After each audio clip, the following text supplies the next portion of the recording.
Genaro Madrid. Quería agradecer a Acro y a Cofimed por esta amable invitación a hablar en este curso tan interesante. Yo lo voy a hacer de SBRT en cáncer de pulmón. Mi nombre es Olivier Méndez Requejo, yo soy oncólogo radioterápico que trabaja en HM Hospitales en Madrid y en España. Este va a ser el índice que vamos a desarrollar a lo largo de la exposición. Como el tiempo es oro, vamos a ir directamente a la introducción. El cáncer de pulmón es uno de los más frecuentes y mortales, y el cáncer de pulmón no microcítico, aunque parezca que tiene cierto manejo mejor que el microcítico, sigue representando hasta un 5% de la mortalidad por todos los cánceres, con lo cual es un tumor bastante mortal y bastante grave. Además, en un 16% se diagnostican en los estadios iniciales T1, T2, N0, que son los mejores para este tipo de tratamientos con SBRT. Si bien es cierto que gracias a los programas de prevención basados en TAC, esperemos que en un futuro esta cifra del 16% pueda ir en aumento. Hoy por hoy la lobectomía es el tratamiento estándar y consigue unas supervivencias a 5 años de aproximadamente el 60-90%, pero un 25% de los pacientes que se diagnostican no son operables, pues porque tienen muchas comorbilidades, tanto por la edad, porque muchos son EPOC o bronquíticos o enfisematosos por haber sido grandes fumadores, etc. Por lo tanto, tiene que haber alternativas. Hasta hace unos años, la alternativa fundamental era la radioterapia convencional, en la que a dosis altas de 60-66 grays sí que conseguía unas supervivencias aproximadas a 5 años de entre un 10 y un 30%. Pero entonces surge una nueva técnica que es la que se llama SBRT o SABR, Stereotactic Body Radiotherapy, Stereotactic Ablative Radiotherapy, es lo mismo, se utilizan diferentemente ambas nomenclaturas. Esta es una técnica de radioterapia de alta complejidad en la que se van a administrar dosis altas por fracción en un escaso número de fracciones, lo que hace que tenga una alta o elevada eficacia biológica. Precisa unas técnicas dosimétricas, como luego veremos, de muy alta conformación, y además otras técnicas como el control del movimiento tumoral o la radioterapia guiada por imagen. En cuanto a la radioterapia convencional, ha podido pasar a estas nuevas técnicas de SBRT acompañada de una serie de mejoras diagnósticas, la inclusión del PET en las planificaciones, por ejemplo, sería una de ellas, porque puede en estos casos, por ejemplo, distinguirnos qué es tumor de qué es atelectasia. Además, la implementación tecnológica de nuevas unidades de tratamiento. Desde el año 2000 hasta hoy ha habido muchísimo desarrollo en el campo de las aceleradores lineales y otras nuevas unidades de tratamiento que han surgido en paralelo y que pueden hacer estas técnicas de SBRT. Y además tenemos que se han desarrollado métodos de control del movimiento tumoral. Los tumores de pulmón son tumores que están sometidos al movimiento diafragmático respiratorio fisiológico y por lo tanto se van a mover, y esto hay que controlarlo. En cuanto a la radiobiología de la SBRT, tenemos que sigue patrones de radiobiología clásica, en las que ya sabíamos que cuanto menos fracciones damos, menos dosis es necesario para hacer un mismo efecto. Pero además tiene otra serie de cosas. Realmente lo que se vio es que con estas técnicas de tratamiento obteníamos un efecto mayor que el predicho por modelos radiológicos, que en esta gráfica sería el negro. Si solo tuviéramos el efecto clásico, tendríamos más o menos el efecto que está en la línea verde. Si solo tuviéramos el vascular, del que ahora hablaremos, tendríamos el azul. Pero cuando sumamos algo, ¿qué es lo que pasa? Tendremos esa línea roja de eficacia. Y esto es porque a dosis altas por fracción, mayores de 8-10 grays, ya lo publicó Fuchs más o menos por el año 2000, el efecto de la radiación incluye una serie de daño al endotelio vascular que produce una fibrosis en la microvasculatura tumoral que hace que se quede hipóxico y muera. Y esto lo hace activando una serie de vías, que es las vías de las asmasas. Otro punto importante, hemos dicho que es el control del movimiento tumoral. Podemos inmovilizar fenomenal al paciente, que eso no significa que inmovilicemos al tumor, menos en todas estas localizaciones sometidas al movimiento del diafragma. Por lo tanto, tenemos que usar una serie de técnicas que controlen el movimiento de estos tumores.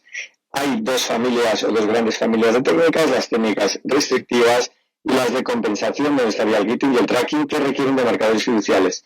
Técnicas restrictivas, de fix o dampening, por ejemplo, comprimimos el diafragma del paciente para que se mueva menos y queda un pequeño movimiento residual que bien con un TAC4D o generando un ITV tenemos que controlar. Técnicas como el Active Breathing Coordinator, ABC, o Deep Inspiration Breath Holding, de IVH, lo que hacen es que el paciente coja aire y lo aguante unos segundos, y es en esos segundos de inspiración donde se hace el TAC, donde se hace el comprimido, donde se van a realizar todos los tratamientos. Por otro lado, las técnicas de compensación serían el tracking, famoso por la Silent Knife, o el gating, que han tenido algunos aceleradores como el Novalis, en donde no sigue el tumor como en el tracking, sino que le irradia una determinada ventana del ciclo respiratorio. Además, es necesaria una dosimetría de muy alta conformidad. Tenemos que tener la dosis alta concentrada en el tumor y a partir de ahí una caída de dosis impresionante, porque si no podemos dañar con esas dosis tan altas otros órganos y esto no es lo que buscamos con este tipo de tratamientos. Por lo tanto, aquí hay algunos ejemplos dosimétricos donde se ve que la dosis se conforma bastante bien alrededor del tumor. Hay una serie de criterios dosimétricos como la creación de muros a 0,5 a 2 centímetros, etcétera, que podemos poner una serie de restricciones para saber que nuestra caída de dosis es la que debe en cualquier caso. Y la dosis ha sido motivo de muchas discusiones y realmente si uno lo en la literatura hay muchos patrones y criterios de dosis diferentes a lo largo de todos los estudios.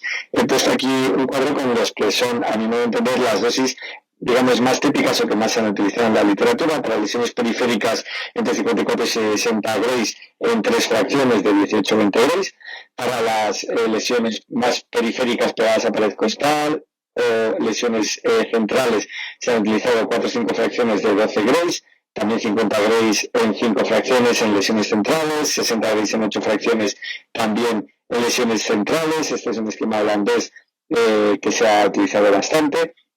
Y por último, hace relativamente poco salió un estudio comparativo entre 4 fracciones de 12 Grays o una de 30 Grays, viendo que no había inferioridad de la sesión única de 30 Grays para lesiones, eso sí, que estén alejadas de todas las estructuras, tanto de pared costal como de tráquea, broncos principales y toda esa zona central que luego veremos. Con lo cual, pues también sería un esquema relativamente cómodo para el paciente porque solo es un día de tratamiento y podría también ayudar en las máquinas de tratamiento.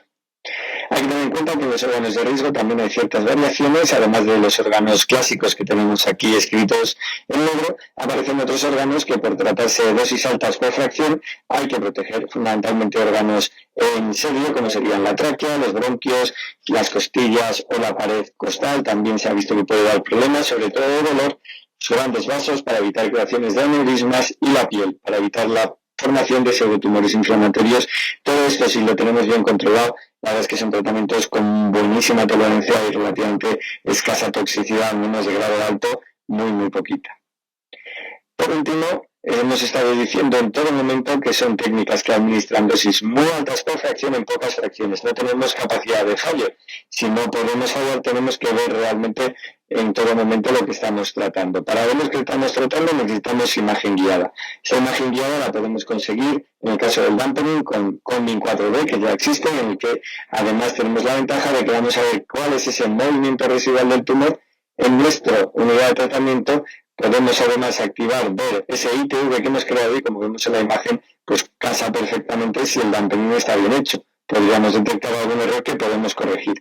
En técnicas restrictivas tendríamos el otro combin que se ve en la imagen a la derecha, un combin estático que se ha hecho en la inspiración del paciente y donde vemos perfectamente la lesión que vamos a tratar. Repito, esto es importantísimo. Dosis altas por fracción, no podemos ir a ciegas, ya no podemos ir al hueso y creer que con eso está todo colocado, sino que hoy en día tenemos que ver, en nuestro caso, el tumor, y más en el pulmón, que es una zona que se ve con mucha facilidad. En cuanto a la evidencia científica que tenemos, los primeros estudios más o menos datan del año 2000, mostraron un control local y un control regional bastante prometedores. Fueron el de Nagata y el de McGarry, y solo había fallo a distancia en tumores que eran un poquito más grandes, en tumores T2. Este es un estudio importante, más o menos coordinado por Timmerman. Es un fase 1 que aumentaba la dosis de 3 fracciones de 8 Grays hasta 3 de 20. El estudio fue un éxito porque no consiguieron llegar a la toxicidad limitante de dosis y se concluyó que 3 fracciones de 20 Grays pues era una dosis segura, y además vieron que la mayoría de los fallos locales eran con dosis menor o iguales a 48 Grays.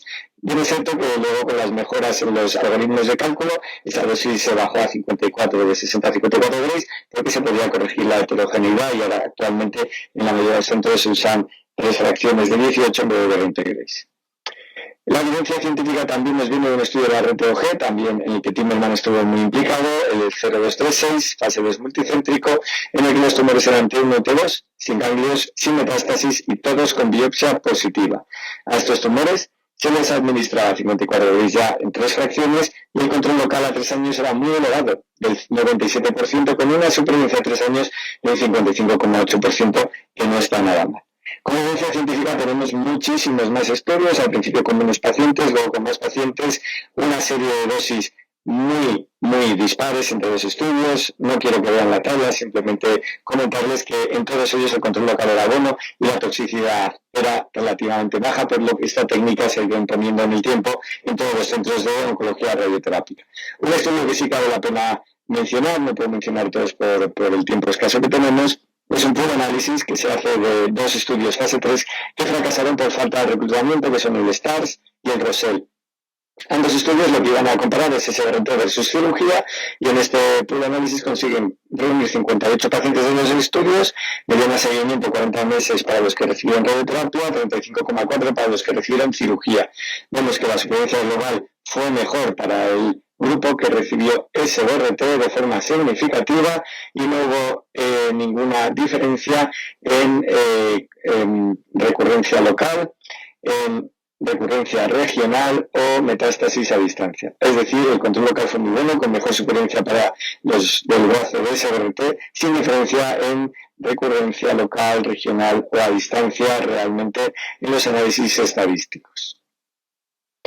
Otro metanálisis publicado recientemente en 2022 es un metanálisis de estudios que reúne hasta 9.511 pacientes, y en el que nos dice que el control local, pues aunque es una tendencia a favorecer la SBRT, no es nada significativo, como se puede ver en la gráfica, y encima nos dice que la supervivencia es a favor de la cirugía. Claro, es un metanálisis de estudios, y cuando vemos aquí solo hay un estudio randomizado con 58 pacientes, y el resto son estudios retrospectivo y otros.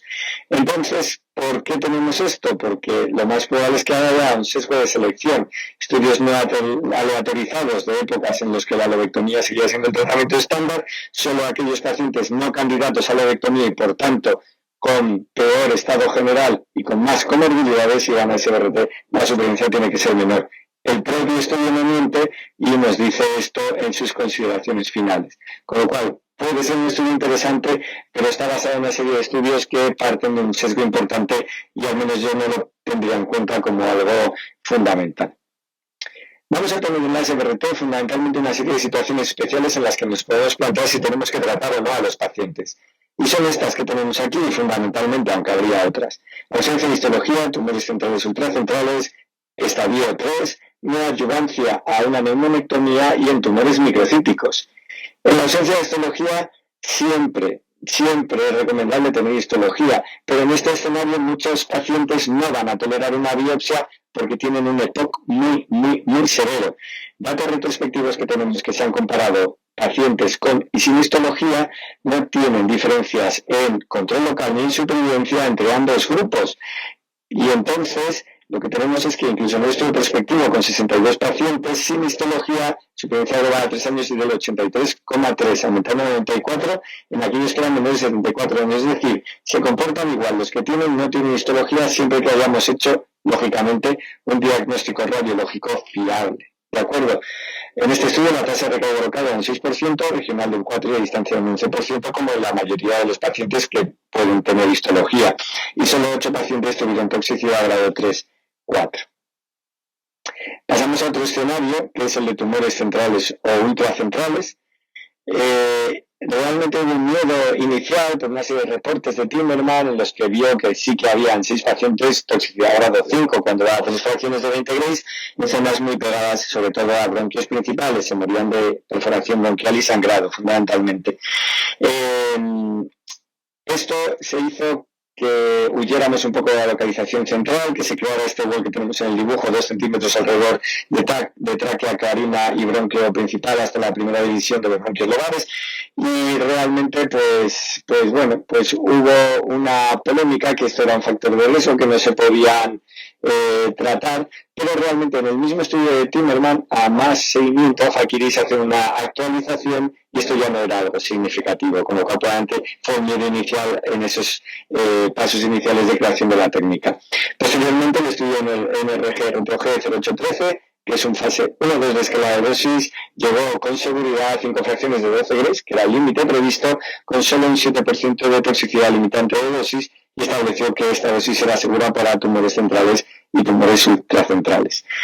La diferencia realmente pues es escasa, pero bueno, la mayoría de la gente habla de que tumores centrales serían aquellos localizados dentro de esos 2 centímetros entre tráquea, bronquios principales, etcétera, pero sin contacto con ninguna estructura, mientras que los ultracentrales estarían en contacto con carina o con bronquios o con pleura mediastínica o pericárdica. Fundamentalmente esa es la diferencia. Pero generalmente la mayoría de los grupos que tratan tumores centrales tratan también ultracentrales y más o menos el esquema de dosis es el mismo. Tenemos además un metaanálisis que nos confirma que para tumores centrales en 599 pacientes hay 55% de T1s, el tamaño más o menos de 3,3 centímetros. En la mediana, el control local a 3 años es alto, es de 77,6%, con una supervivencia de 26 meses. La toxicidad a grado mayor o igual a 3 es baja, es de un 12%, y vemos que el BET mayor de 100 aumentará el control local a 1 y 2 años, y la supervivencia a 1 año, todo esto de forma significativa. Por lo tanto, metaanálisis para tumores centrales en los que nos dice que podríamos tratar con seguridad estos tumores. Publicación del año 2019 y otra publicación en el 2019 para ultracentrales, de nuevo 291 pacientes, lo mismo, control local 96,7, supervivencia a 2 años 57%, toxicidad de grado 3 o mayores solo un 20%, toxicidad de grado 5, en la mayoría de los estudios utilizados era de un 0%, y los otros estudios, solo 5 estudios, pues había algunas hemorragias, pero todas ellas relacionadas con Avastin, con la dosis más elevada de radioterapia, anticoagulación, infiltración tumoral endobronquial o tumores escamosos, con lo cual quizás podríamos tener más cuidado en estos pacientes, bajando un poco la dosis, pero se establece como un tratamiento seguro, porque es un tratamiento útil para este tipo de tumores. Tenemos ejemplos propios de tumores centrales, en el caso de la imagen de la izquierda, ultracentrales en contacto incluso con la aorta en la imagen de la derecha, tratados ambos con 5 fracciones de 10 Gray con total seguridad.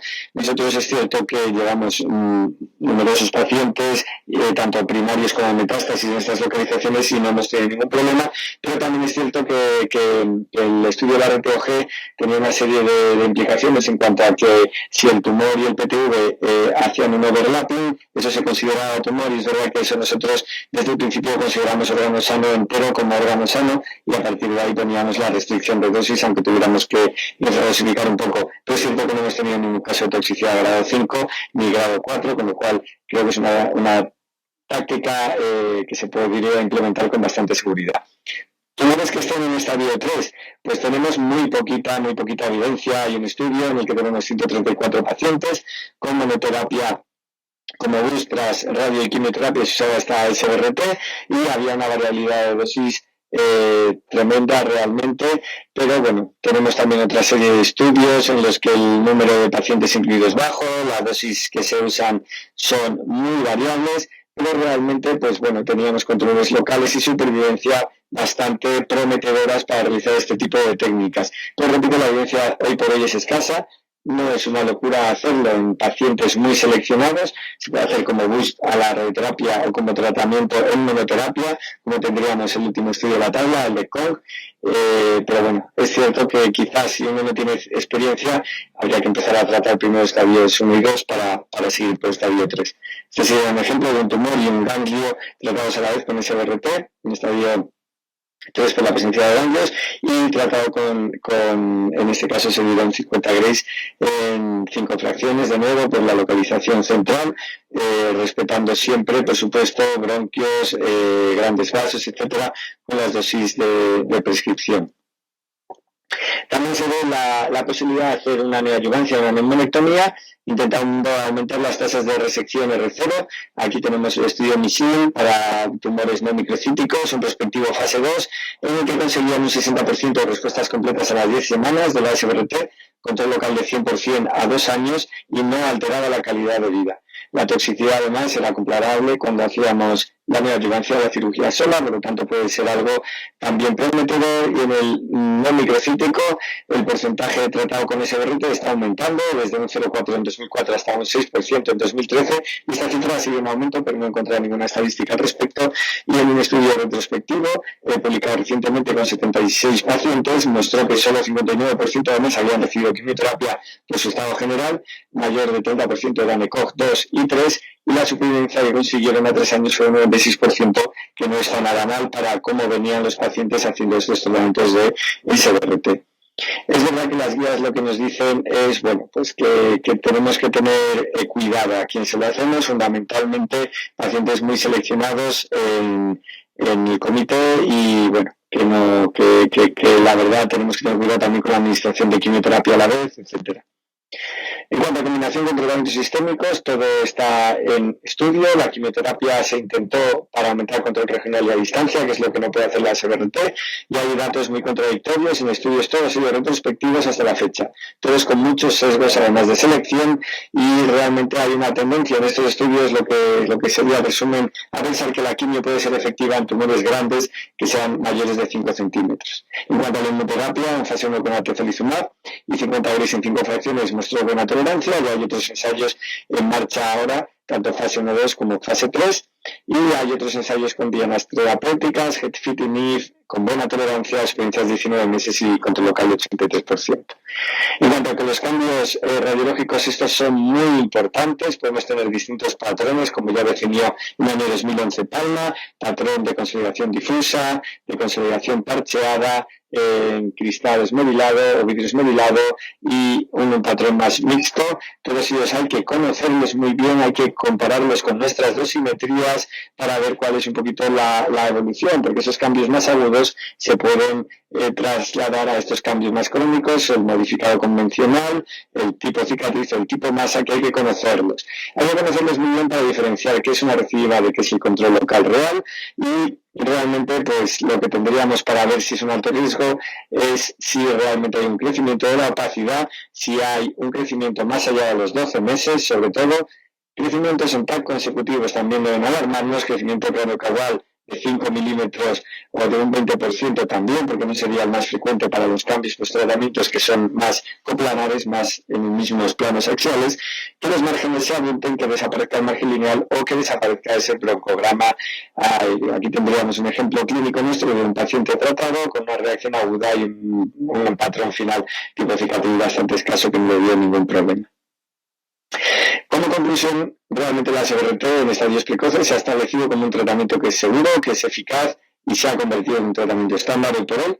Es importante cumplir esos requisitos tecnológicos de conformidad de dosis y GRT y control del movimiento tumoral. Es verdad que hay ciertos casos más dudosos como la ausencia de histología, pero se podría, según la literatura, tratar con menos evidencia. Tumores centrales e intracentrales se podrían tratar. Estadios 3. Hay poca evidencia, crucemos los dedos, sobre todo aquellos que tengan más experiencia. Neoadjuvancia, poca evidencia todavía. Y en microcíticos, salvo que sean centrales o ultracentrales, cuidado con la quimio, como ya hemos dicho, según esas guías clínicas, podríamos también tratarlos.